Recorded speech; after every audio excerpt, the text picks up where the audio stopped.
నమస్తే అండి. ప్రస్తుతం మనం జహీరాబాద్ దగ్గర ఒక విలేజ్లో ఉన్నాము. పోతిరెడ్డిపల్లిలో ఉన్నాము. నేను రెగ్యులర్గా నా వీడియోలలో చెప్తా ఉంటా కదా, మెట్ల కింద బాత్రూమ్ ఉండొద్దని. చూడండి ఇట్లా ఈ విధంగా మెట్ల కింద బాత్రూమ్ ఉన్నప్పుడు ఇల్లు పెరిగిన దోషం అవుతుంది మనకు. ఇటు ఉత్తర వాయువే పెంపు. ఇప్పుడు మనం ఇది నార్త్ మెట్లు, ఉత్తరం వైపు మెట్లు ఉన్న ఇంటికి మెట్ల కింద బాత్రూమ్ ఉన్నప్పుడు ఏమైందంటే ఇంటికి అంటు పెట్టి ఇట్లా కంటిన్యూ చేసినప్పుడు ఉత్తర వాయువే పెంపు అవుతుంది. దీనివల్ల లీగల్గా ప్రాబ్లమ్స్, కోర్టు కేసులు, గొడవలు, బంధుమిత్రుల తగాదాలు, మానసిక ప్రశాంతత లేకుండా ఉంటుంది.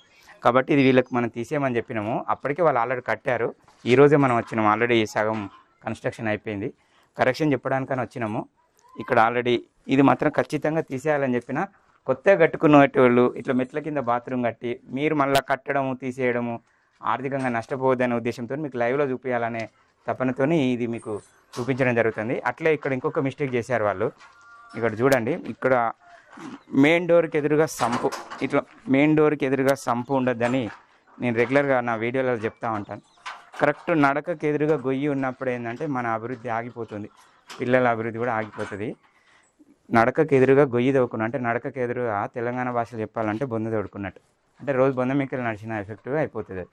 కాబట్టి నడకకి ఎదురుగా ఇట్లా మనం సంపులు ఎట్టి పరిస్థితుల్లో తోడుకోవచ్చు. సేమ్ అదేవిధంగా చూడండి, మెయిన్ డోర్ పడడమే కాకుండా పిల్లర్ కూడా పడింది ఇందులో.